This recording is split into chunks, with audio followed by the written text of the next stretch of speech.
Pessoal, vamos fazer então agora a leitura da newsletter número 62, O Brasil Desvendado. Vem comigo. Editorial. O Brasil está pegando fogo. De novo, e infelizmente, a expressão é literal. Extentíssimas áreas da Amazônia Legal e do Pantanal estão batendo todos os recordes de incêndios e a fumaça já produziu uma corrente de poluição que sufoca cerca de metade de nosso território e a maioria ampla de nossa população. Nos locais, a mortandade de animais, inclusive de espécies ameaçadas de extinção, é de partir o coração e de encher de revolta a quem, como eu, não aceita relativizar a incompetência e a irresponsabilidade, seja de que governo for. Nos grandes centros urbanos, São Paulo, nossa maior cidade, inclusive as mortes de pessoas por problemas respiratórios agudos também já bate todos os recordes. Quem é o responsável por tudo isto? Quem encarregado de dar solução urgente? Por acaso seria o Papa? O Sting, vocalista do The Police? Quem sabe o ator Leonardo DiCaprio? A ativista ambiental Greta Thunberg? Duro, hein? Quem sabe uma cantiguinha de protesto, ao menos dos artistas amestrados pelo PT e por Lula? Ironias à parte, precisamos, de uma vez por todas, definir responsabilidades e rumos estratégicos para este grave problema, que já há alguns anos, décadas, está virando o novo normal. Não dá mais para tolerar que a pregação entupa, de novo, de papo furado, agora criminoso, o que pede ação. Defino ação em dois planos: a urgência total e as providências estruturais. Nada disto a viagem teatral, de novo, de Lula e de Marina, e Lusídia comitiva, como se dizia no passado, a região amazônica em chamas esta semana civil. É o factoide substituindo o gesto prático não tomado. Entendam, meus caros assinantes, no momento em que escrevo, as estruturas de sensoriamento por satélites, especialmente o INPE, identificam mais de 160 mil focos de incêndio. Isto passa do dobro do ano passado, mas tenhamos clareza, no ano passado, neste período, já havia mais de 80 mil focos de incêndio. E de lá para cá, a única coisa que se tem notícia é uma constrangedora série de ofícios de Marina para Lula, fazendo o que sempre fez: transferir responsabilidades, se livrar de sua incompetência e criar os caminhos para uma demissão futura em que a quantidade, digo de novo, constrangedora de ofícios, segundo Marina e sua grey de incapazes e conversadores fiados, provaria que não teria sido ela a responsável institucional por esta tragédia anunciada, inclusive por ela própria. No limite, é verdade, mesmo que ela não é a responsável, senão protocolarmente pela dimensão de Armagedon em que estamos vivendo no Brasil. Se faltava um número para retirar qualquer exagero nesta percepção de fim de mundo, Durma-se com o barulho da notícia de que, por estes dias, a Amazônia brasileira transformou-se na maior fonte de gases do efeito estufa do mundo, superando cidades gigantescas movidas a combustível fóssil. São Paulo também virou a cidade do mundo de pior qualidade do ar para os seres humanos. E a notícia do dia é que um gás extremamente letal e sem cheiro está se concentrando perigosamente no Brasil, fruto da intensidade dos incêndios. Sabe quantos brigadistas estão atuando precariamente para conter este gigantesco problema? São 2.227 pessoas do IBAMA. Sabem, vou repetir, que o orçamento da missivista Marina Silva deste ano foi reduzido em 16% em relação ao pífio orçamento do ano passado.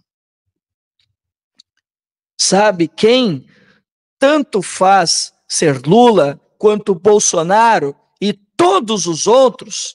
O Brasil não passa de criminosos 0,11% do PIB, os recursos destinados à questão ambiental entre nós nos últimos 20 anos, período no qual as evidências desta tragédia foram se consumando e nenhuma mudança institucional sequer foi providenciada.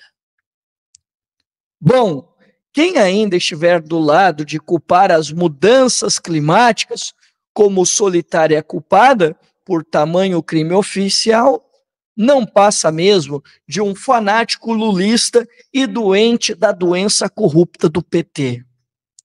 O que teríamos que fazer? Primeiro, fazer uma chamada internacional por equipamentos mais eficazes para domar os incêndios.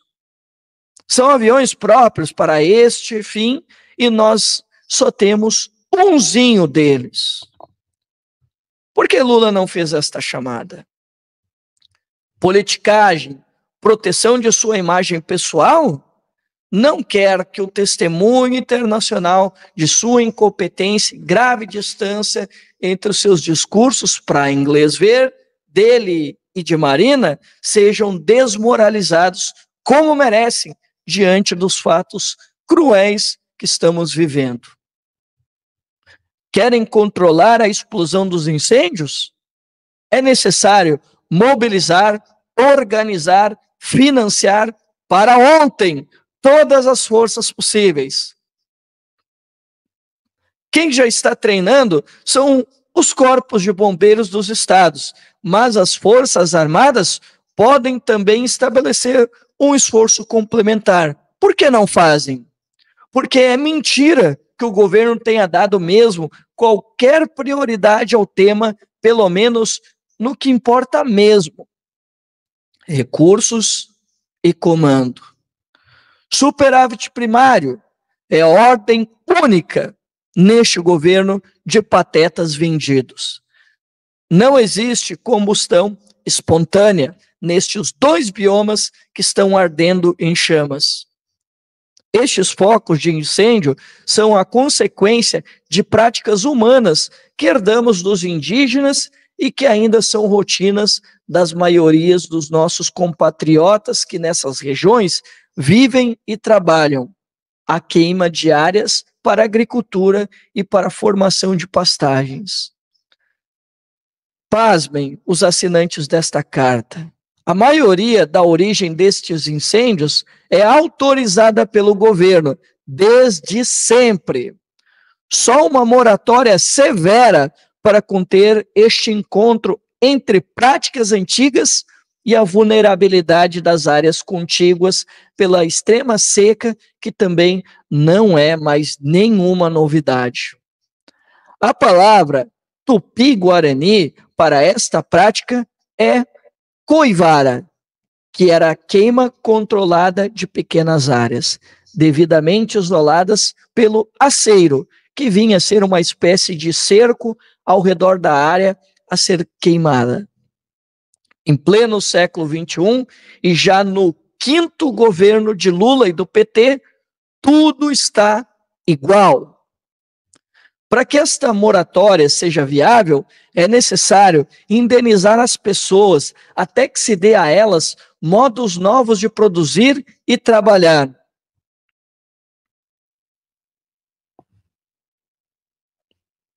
O superávit primário, a qualquer custo, não permite que esta óbvia providência se tome. Mas não me venham com este papo furado de que a culpa é das mudanças climáticas. Elas não começam ontem e já estavam em marcha meros 2 anos atrás, quando Lula, o PT e sua legião de imbecilóides reduziram sua crítica a Bolsonaro sobre o tema a adjetivos polarizantes mentirosos.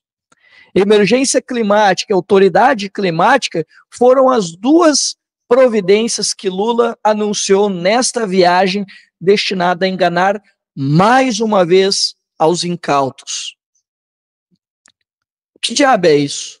Quanto tempo levaria para que um só foco de incêndio seja debelado até que essas providências burocráticas produzam qualquer efeito na qualidade do ar, no genocídio da fauna e na destruição desses 2 biomas super vulneráveis?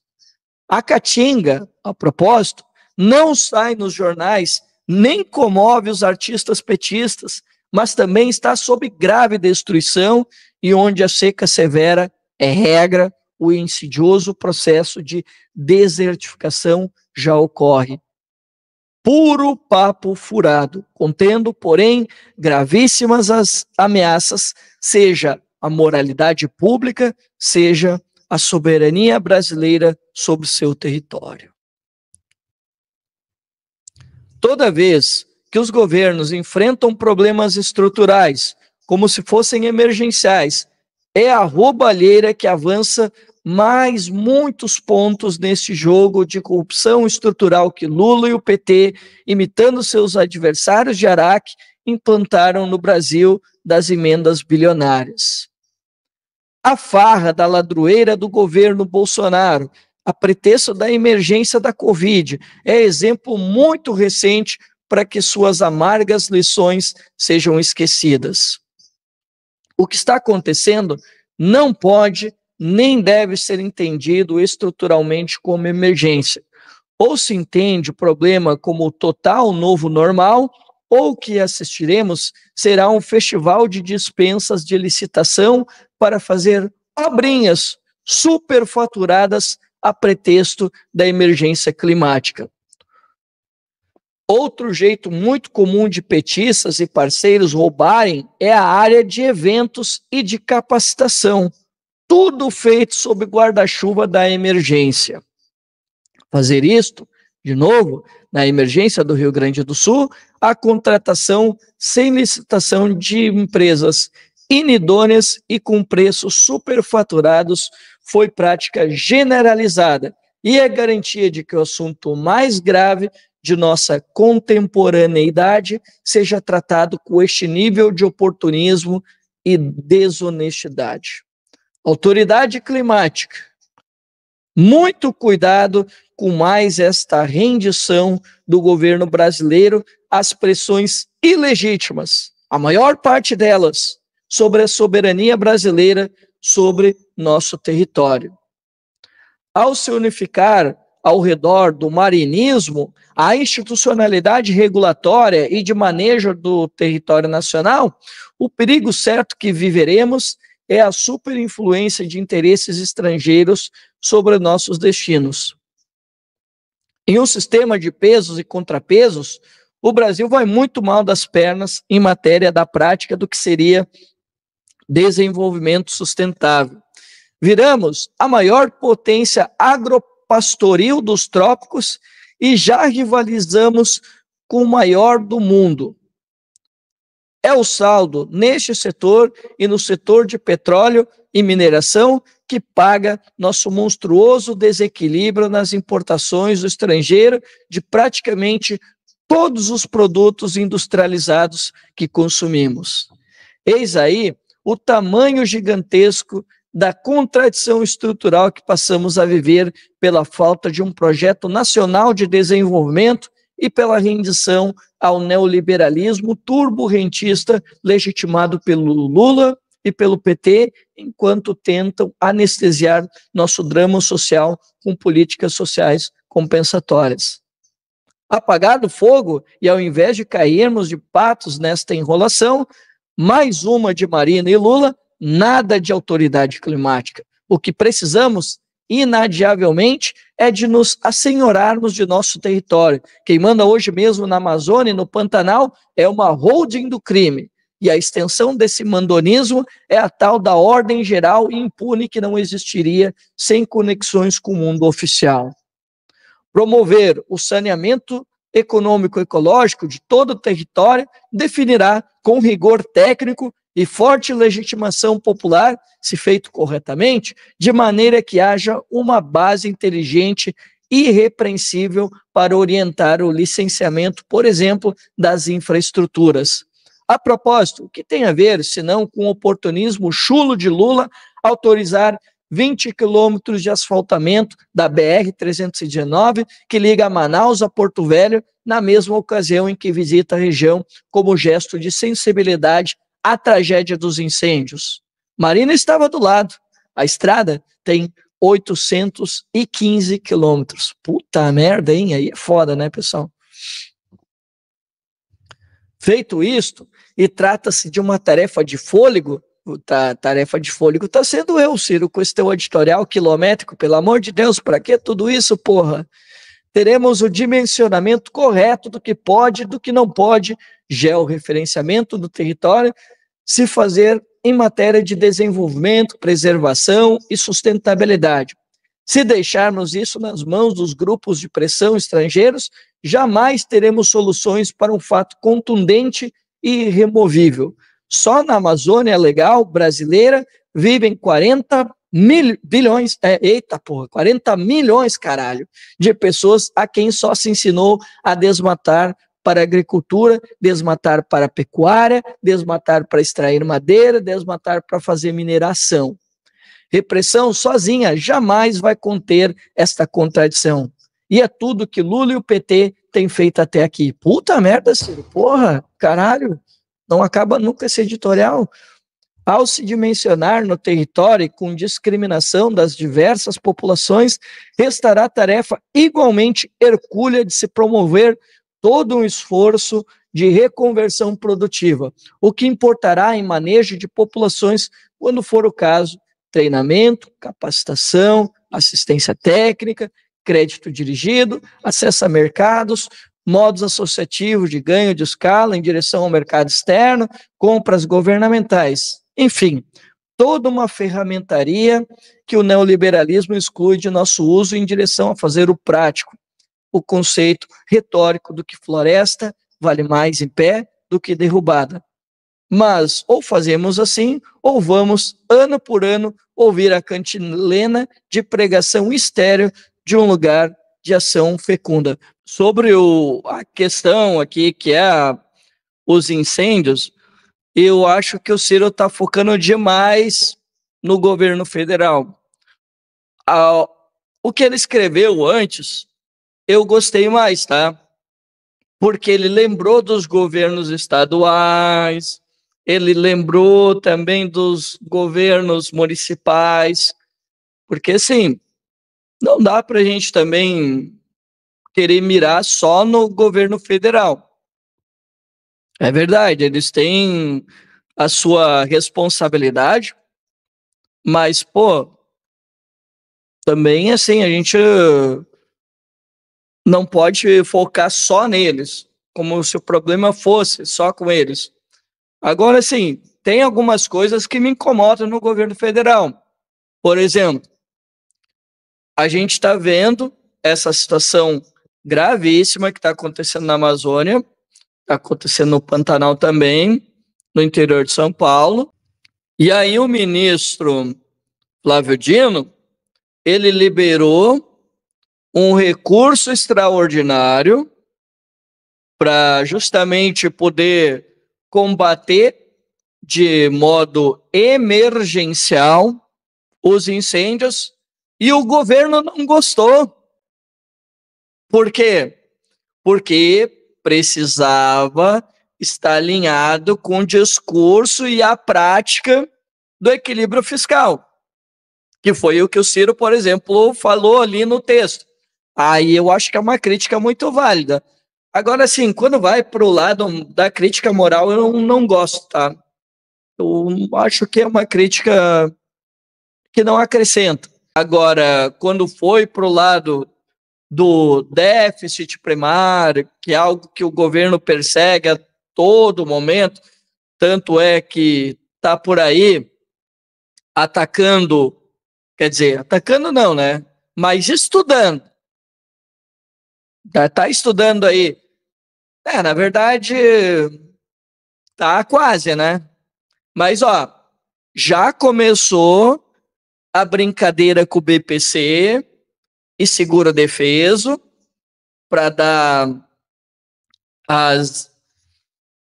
aquela renovação para os grandes empresários, para 17 setores da economia. O governo trocou favorecer 17 setores da economia pelo BPC e o seguro defeso.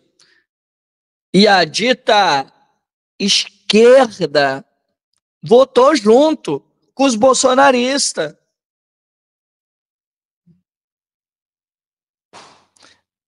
E tem mais. Os caras estão por aí estudando o mercado.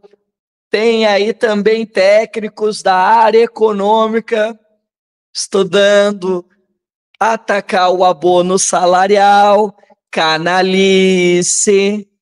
Tem um pessoal aí querendo atacar os gastos obrigatórios do governo. E é a equipe econômica desse governo. Tem um pessoal aí querendo atacar o seguro-desemprego. Então, assim, há uma agenda de ataques aos trabalhadores e também a benefícios previdenciários que chega a ser criminoso. Criminoso. E é isso que o governo está fazendo. E agora o mesmo governo, pela mesma justificativa do equilíbrio fiscal, segundo o Haddad, não podemos comprometer o funcionamento do Estado até 2028, porque, veja bem, se nós continuarmos nessa linha aqui, em 2028, o Estado não vai funcionar. É isso que o Haddad está vendendo para nós. Está entendendo? E essa questão aqui do meio ambiente obedece à mesma lógica. É a mesma lógica do Paulo Guedes. Não podemos mais gastar mais do que arrecada. Precisamos ter equilíbrio fiscal. Tem essa mudança na LRF, que o Cyber está falando, que é para os contratos terceirizados, né, o Cyber? Eu sei que tem essa questão que eles querem tirar do teto as contratações terceirizadas. Então, assim, tem uma série de ataques bem perigosos, né? Então, assim, tudo isso obedece à mesma lógica. E assim, vamos lá. Eu acho meio complicado, tá? O Ciro, por exemplo, tá falando quem são as pessoas responsáveis por essas queimadas. Eu acho meio complicado, porque até agora não foi divulgado. Ninguém foi responsabilizado até agora. Apesar de que estão por aí dizendo que esses incêndios são criminosos. Calma aí, né, pessoal? Tem que ter o CPF. Tem que ter o CPF. Aí a gente pode dizer que se realmente são incêndios criminosos. Mas, pô, tem que ter uma certa cautela em relação a esse tema. Vamos lá, então. Cheiro de acordão no ar.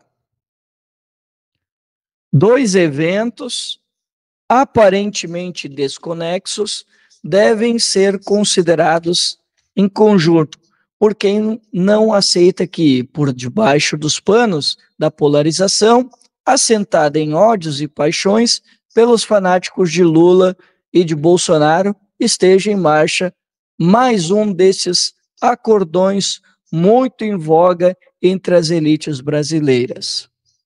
Em Brasília, a Comissão de Constituição e Justiça da Câmara de Deputados adiou para depois das eleições a deliberação sobre uma inacreditável anistia para os baderneiros bolsonaristas do dia 8 de janeiro. No Rio de Janeiro, felizmente rejeitada liminarmente pelo juiz Thales Braga, o Ministério Público, por intermédio de um promotor chamado Alexandre Graça, excluiu de forma absurda o nome do filho de Jair Bolsonaro, Carlos Bolsonaro, das denúncias de rachadinha. Nome engraçadinho que nossa grande imprensa usa para o crime de peculato e que o povão chama de roubo de dinheiro público. Na peça, o Rio está mesmo ferrado. O tal promotor acusa nada menos do que 6 bagrinhos liderados por Jorge Fernandes, chefe de gabinete do meliante, todos funcionários do vereador Carlos Bolsonaro, de, como funcionários fantasmas, receberam dinheiro público sem trabalhar. E esquece, apesar de robustas evidências, de que este dinheiro voltou em espécie para o dito vereador, filho do ex-presidente, gastar a seu bel prazer. Inacreditavelmente, na cara de nossa freguesia, acusa os operadores e pede a impunidade do arquivamento para o bandido mor, mentor e beneficiário da roubalheira sistemática. A esta altura, é muito bom ficarmos de olho. A impunidade dos Bolsonaro parece interessar a Lula a despeito do discurso em contrário. É que nos cálculos atuais, seria Bolsonaro o único cara de quem Lula ganharia nas eleições em 2026. A conferir. Bom, aqui, né, pessoal, de novo, né, o tema aí envolvendo os bolsonaristas aí, né, de novo, né, de alguma forma tomando aqui corpo na newsletter, e veja bem, né, mais um caso na justiça se arrastando, é capaz de, infelizmente, a gente vê terminar o governo Lula, né, e a gente não vê, né, quem deveria realmente ser punido acabar parando atrás das grades, né. Eu confesso para vocês que eu tô ficando assim um pouco, como é que eu posso dizer para vocês, um pouco reticente em relação a esse tema, tá? Claro, seria interessante a gente ver, né, quem realmente financiou, quem realmente são os agentes ideológicos daquela ação do 8 de janeiro e nem para cadeia, né, por tudo que fizeram, né, para que sirva de exemplo para que um evento como aquele não se repita, né? Vamos para o próximo? Sem educação de qualidade, futuro não há para o Brasil. Resumo aqui dados chocantes do relatório Education at a Glance, feito pela Organização para a Cooperação de Desenvolvimento Econômico, a OCDE, acerca dos investimentos em educação pública entre 2015 e 2021. Por este relatório, apesar dos discursos de prioridade na boca de tudo quanto é político, O Brasil é o segundo país dos 48 pesquisados a ter mais reduzido seus gastos com educação. Só ganhamos da trágica Argentina neste quesito também. Apesar de termos aumentado nossa população em quase 10 milhões de habitantes no período, a verba para a educação caiu 11,2% do orçamento para 10,6%. Esta é a queda, mas tem mais o coice para vermos quanto atual é a denúncia de Darcy Ribeiro de que a deseducação no Brasil não é um acidente, e sim um projeto. Além de ter reduzido o gasto, nós o fizemos em cima de um dos menores gastos por aluno ano na educação básica. Aplicamos 3.668 mil por aluno no último ano da pesquisa, o penúltimo de Bolsonaro, enquanto, na média, os países da OCDE aplicaram no mesmo ano 11.914 por cada aluno. Tem mais.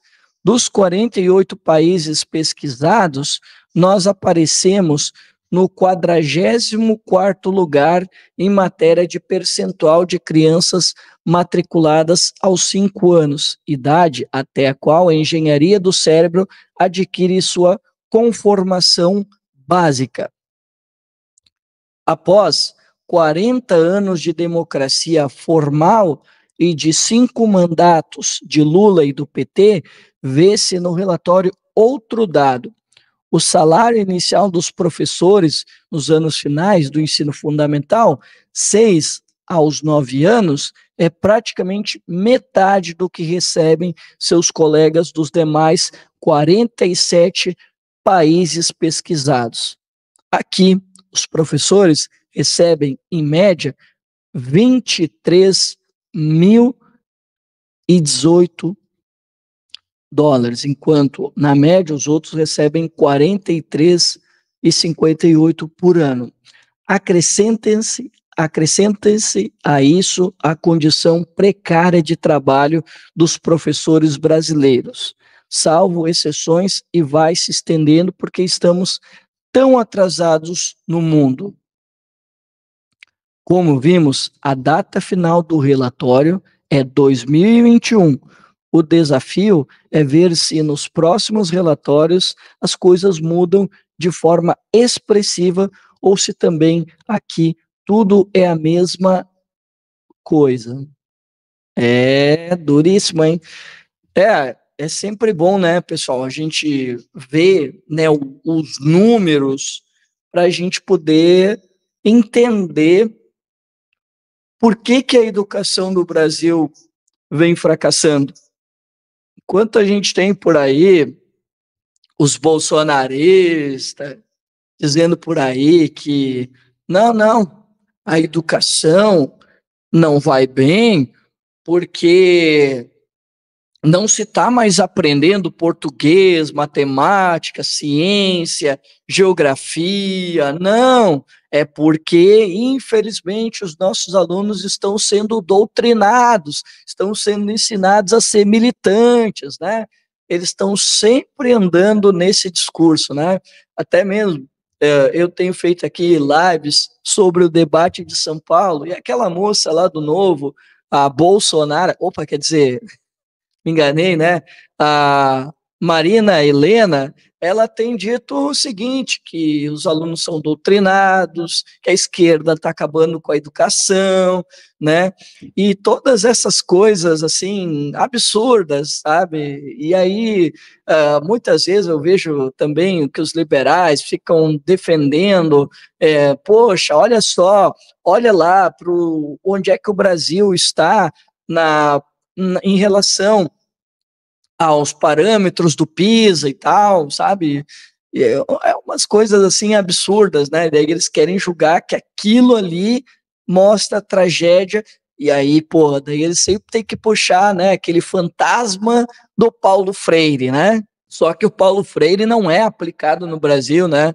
E pasme, né? Muitas vezes o Paulo Freire ele é aplicado inclusive dentro das escolas particulares, né? De escolas federais, e em escolas de outros países, inclusive, né? E o modelo funciona.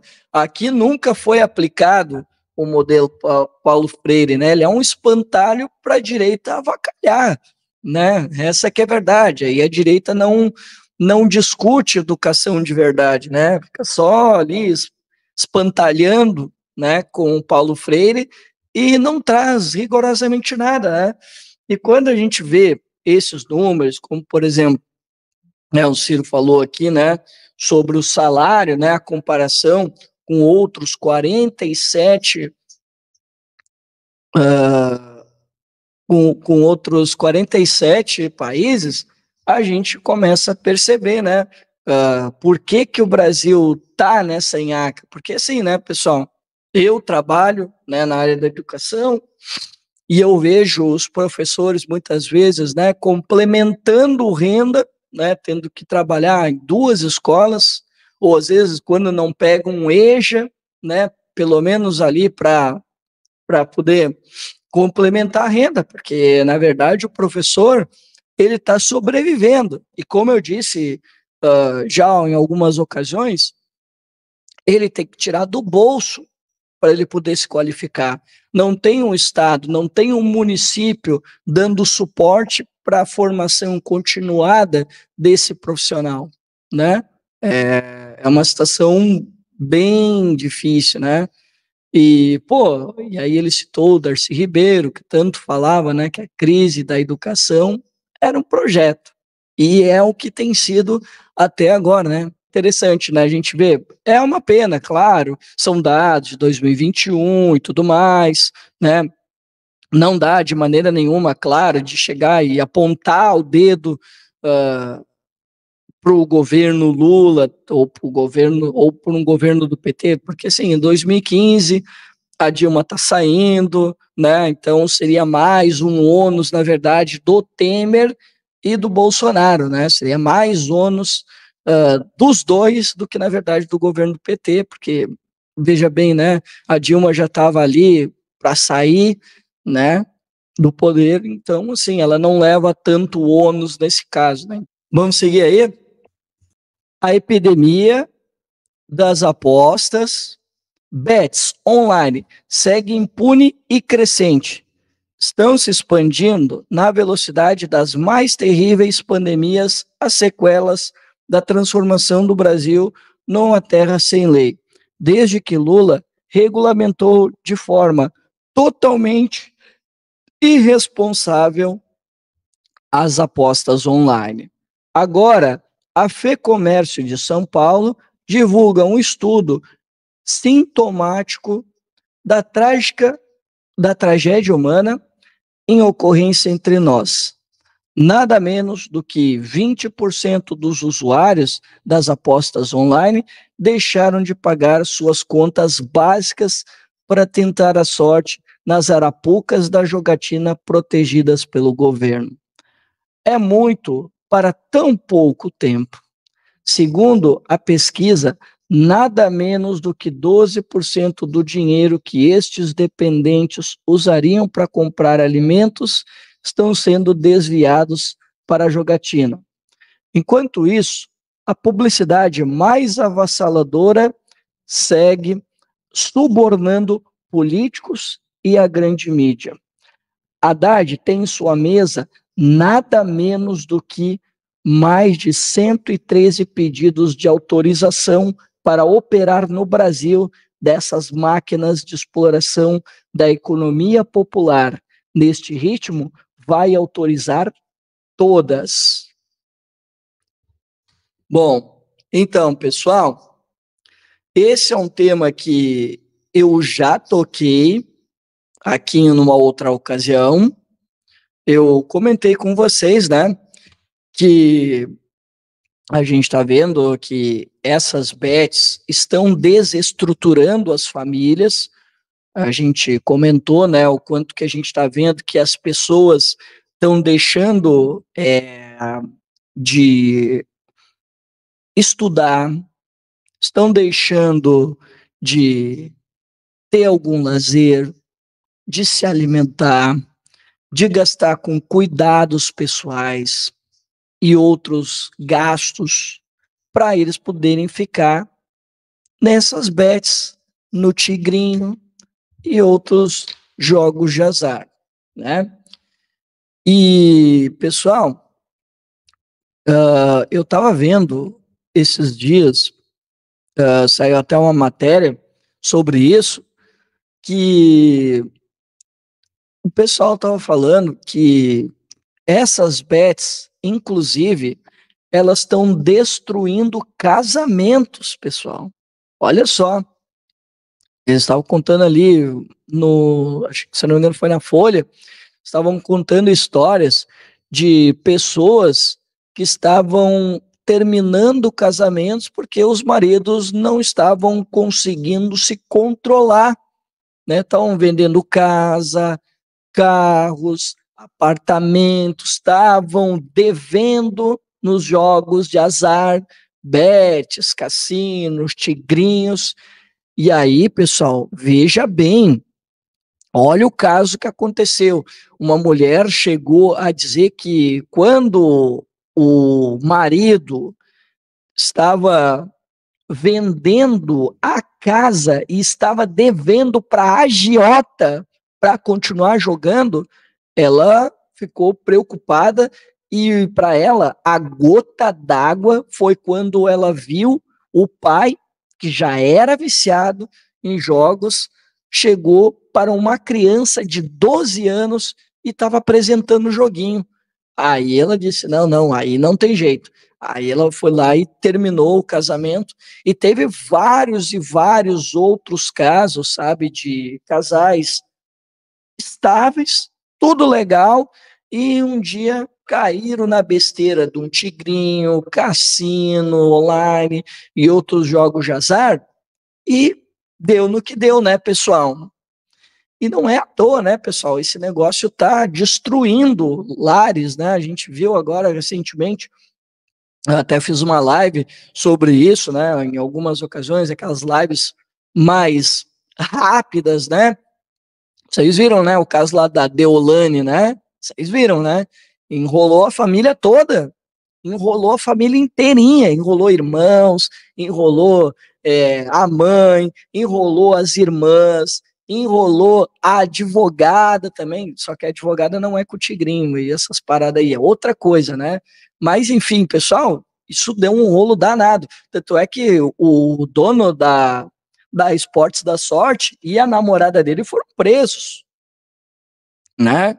E eu acho que isso vai continuar acontecendo, né? Teve lá o Gustavo Lima lá também, que botaram o nome dele também no jogo, né? Com a Vai de Bet.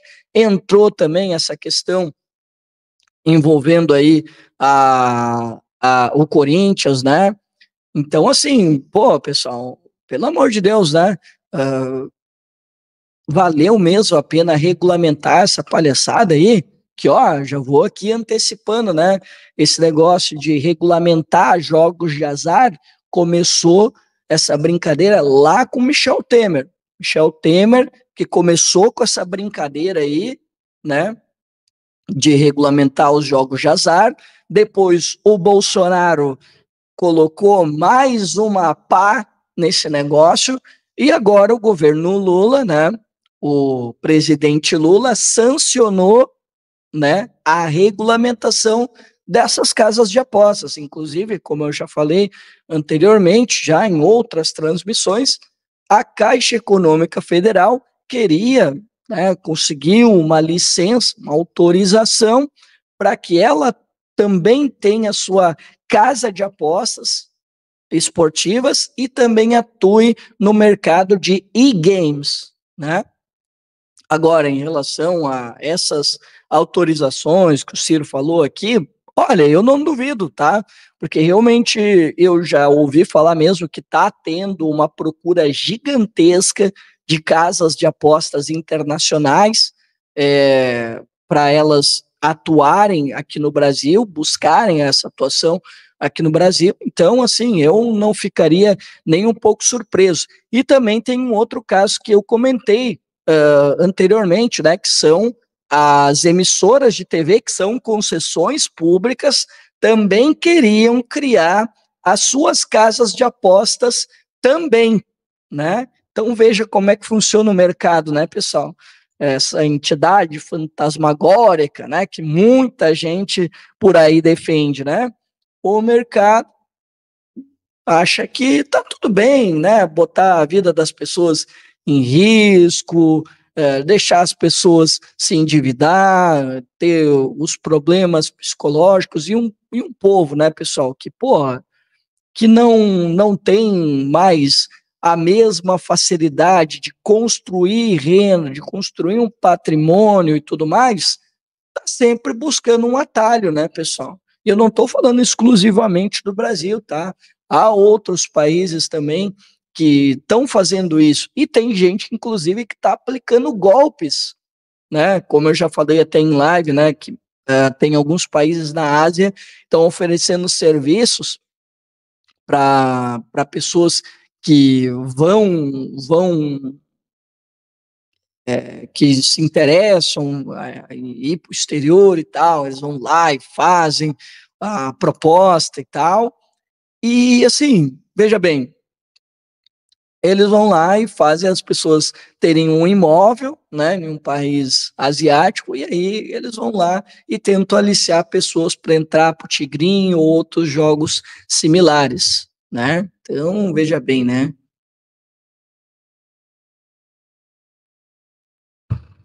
E o governo só pensou nessa questão da arrecadação, né? E agora está vendo, né, a repercussão super negativa que está dando essas bets aqui no Brasil, né? E provavelmente esse negócio vai estourar muito mais, né, pessoal? Vocês viram, inclusive descobriram, né, que até o PCC está atuando com essas casas de apostas agora também, né? É uma coisa assim absurda, né? E eu já falei, né, pessoal, eu por mim proibiria a publicidade, botava aquele o imposto do pecado. Pô, quer jogar, irmão? Toma. É imposto pesado, cara. Imposto pesado. Essas bets, no meu caso, eu vou ser bem sincero, tinha que proibir mesmo, acabou, tá?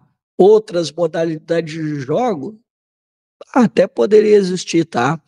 Mas assim, ó, imposto pesado, imposto pesado.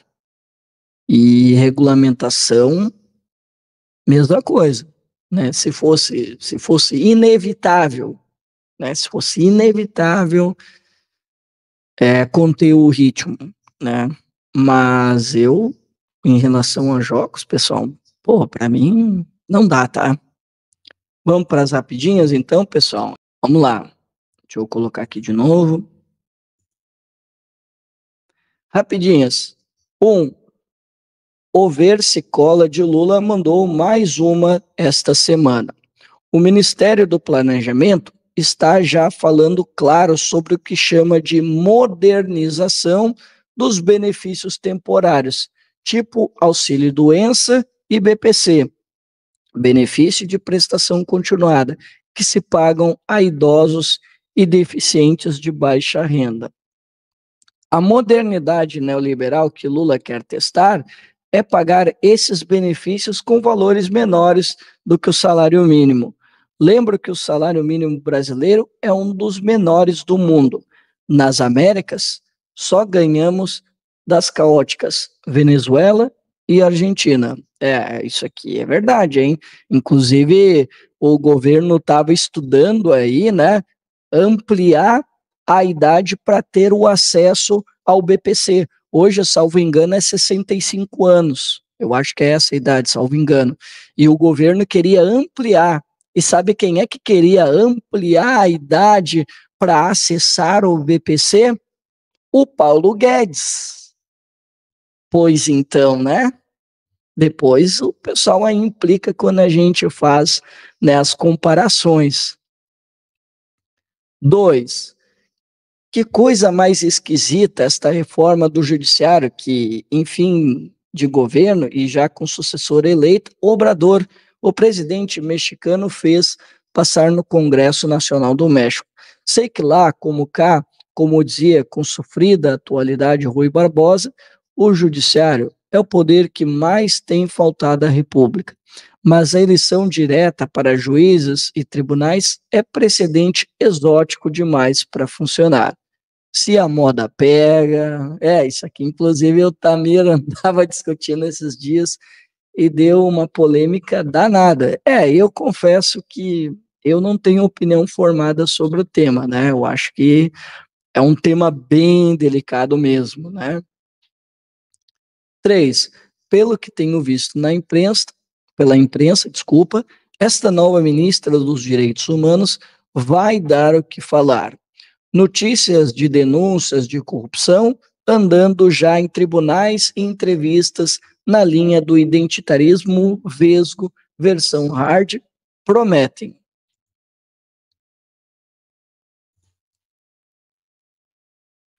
Vamos lá. Merece aplauso. A decisão do STF de que todo condenado em júri popular deve sair direto para a prisão e lá aguardar o recurso, como ocorre na maioria dos países do mundo. Merece vaia.